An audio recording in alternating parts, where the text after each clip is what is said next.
नमस्कार, आप देख रहे हैं रिप्रेजेंट इंडिया न्यूज़ और मैं हूं मनीषा श्रीवास आपके साथ। लोकसभा चुनाव 2024 के उम्मीदवार धानु वलथरे उर्फ दादा साहेब वलथरे द्वारा पत्रकार परिषद आयोजित की गई, जिसमें उन्होंने अपने चुनावी प्रचार से जुड़ी जानकारी दी। आइए देखते हैं हमारे रिप्रेजेंट इंडिया न्यूज़ की यह खास रिपोर्ट।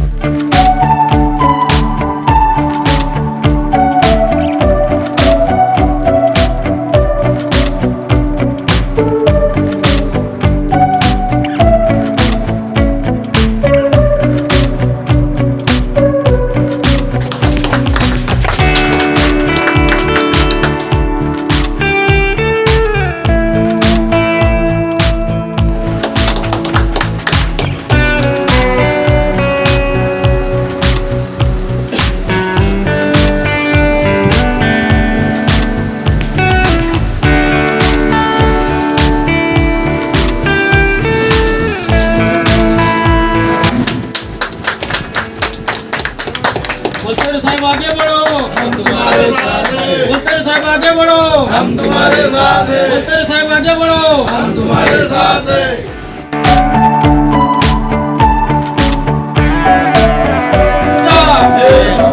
वलथरे साहब आगे बढ़ो, हम तुम्हारे साथ वलथरे हैं। साहब आगे बढ़ो। हम तुम्हारे साथ।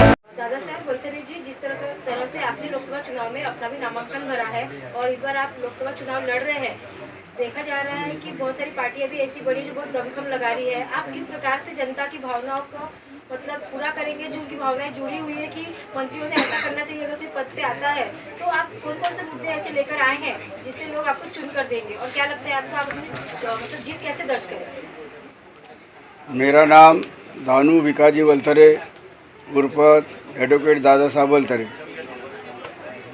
10 नागपुर लोकसभा निर्वाचन क्षेत्र, यहाँ से मैंने उम्मीदवारी अर्ज दाखिल किया और आज दिनांक 3 अप्रैल 2024 को प्रचार कार्यालय का शुभारंभ हुआ है। देखिए, नागपुर लोकसभा का जो क्षेत्र है, क्षेत्रफल के हिसाब से ग्रामीण इलाके से बहुत छोटा क्षेत्र है, कोई बड़ा नहीं है, लेकिन पॉपुलेशन ज़्यादा है यहाँ पे। और यहाँ की जनता जो है, इसमें दोनों तरह के मतदार बंधु और बहनें समाविष्ट है। क्यों कि यहाँ पर लिखे पढ़े लोगों की भी संख्या बहुत है और अनपढ़ लोगों की भी संख्या बहुत है। लेकिन देखा जाए तो आर्थिक दृष्टया गरीब वर्ग का बहुत बड़ा ज़्यादा है और अमीर लोग बहुत कम है। ये अमीर लोग गरीब लोगों को अपने जाल में फंसाते हैं। आज तक ये वही हुआ, सरकारें बदलती गई, पार्टियां बदलती गई, लेकिन गरीबों का उद्धार अभी तक नहीं हुआ। और ये गरीब जनता का, बेरोजगारों का, कामगारों का, दुकानदारों का, सभी का विकास होना चाहिए। यह मुद्दे लेकर के मैंने नामांकन दाखिल किया है। और इस बार की जो लड़ाई है, इस लड़ाई में कोई एक पक्ष बलवान नहीं है। फिलहाल आप देखते हैं कि जो भी बड़े राष्ट्रीय पक्ष थे, उनके सब टुकड़े टुकड़े हो गए, टुकड़ों में बट गया है।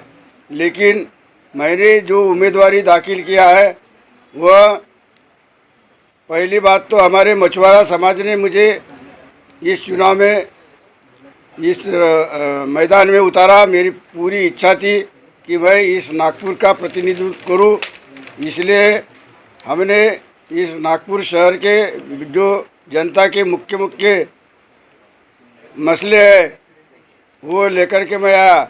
सबसे पहले मैंने मछुआरा समाज का जो प्रमुख मुद्दा है, 0 माइल नागपुर, जहाँ से दुनिया की गिनती होती है किलोमीटर की, उस जगह पर हमारा एक छोटा प्लाट था। उस पर स्वर्गीय खासदार जतिराम जी बर्वे, इन्होंने विदर्भ विभागीय मच्छीमार संघ के माध्यम से 3 मंजिली इमारत बनाई थी। वह इमारत और वह जगह फिर से हस्तगत होना चाहिए। इस मुद्दे को लेकर के गत 10-15 साल से हमारा आंदोलन चालू था और ये आंदोलन अभी ये इस चुनाव में परिवर्तन हुआ, ऐसा मैं मानता हूँ। और ये लड़ाई हम जरूर जीतेंगे, क्योंकि 2.5 लाख जो यहाँ का मतदाता है हमारे मछुआरा समाज का, यह इधर उधर भटकने वाला नहीं है और किसी के जाल में फंसने वाला नहीं है। बात ऐसी है, इस हमारा वचननामा जो है, घोषणा पत्र है, इसमें मैंने 22 मुद्दे लेकर के सामने आया हूँ। बेरोजगारों को रोजगार मिलना चाहिए, उनको बेकारी भत्ता मिलना चाहिए, बेघर है उनको घरकुल मिलना चाहिए, निराधार है उनको आधार के लिए पेंशन मिलना चाहिए, अपंग है उनको पेंशन मिलना चाहिए, उनको रहने के लिए जगह नहीं है, मिलती नहीं है। जब उम्र बीत जाती है तो उनके लिए रहने के लिए वृद्धाश्रम भी बनना चाहिए, यह भी मेरी तमन्ना है। और ये भी मुद्दे ऐसे 22 मुद्दे लेकर के आया हूँ और सब लोगों के जो मुद्दे ध्यान में रखते हुए हमने ये चुनाव मैदान में हमारा जो घोषणा पत्र है वो घोषित किया है। और उसके भरोसे पर यहाँ की जनता ज़रूर से ज़रूर हमें बहुमत से चुनाव देगी और जीत देगी। ऐसी अपील करता हूँ सभी मतदाताओं से कि उन्होंने यह घोषणा पत्र का अच्छे से अभ्यास करना चाहिए, पढ़ाई करना चाहिए और ध्यान दे करके किसी के गुमराह में न आते हुए मेरा जो चुनाव चिन्ह है वह है नाव, जो कि हमारे मछुआरा समाज से भी संबंधित है, लेकिन सभी समाज से यह नाव का चिन्ह संबंधित है।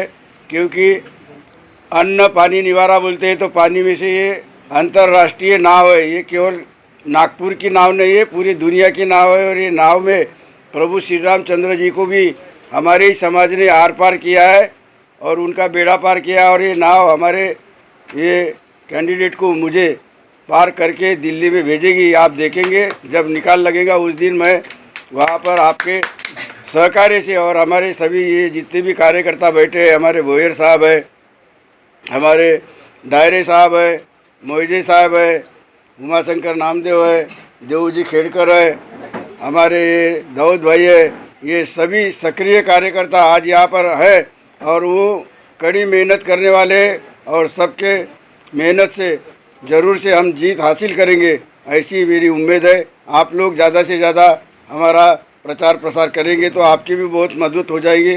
आपको भी मैं शुक्रिया देता हूँ कि आप यहाँ पर आए और हमारे प्रचार कार्यालय का उद्घाटन करवाए। धन्यवाद। सर, अभी जैसे कि चुनाव तो नज़दीकी है, तो आप किस तरह से घर घर जाकर या किस तरह से कैंपेनिंग करेंगे, कैसे क्या प्रचार प्रसार करेंगे? हमारे ये स्वयं सेवक है, हमने अभी 8-10 दिन पहले से कमेटियाँ बना ली है। यहाँ के 6 विधानसभा क्षेत्र जो है वो 6 भी विधानसभा क्षेत्र में हमने उनको क्या बोलते हैं प्रचारक बना रखे हैं और वो प्रचारक लोग यहाँ पर आपके सामने बहुत सारे मौजूद भी है।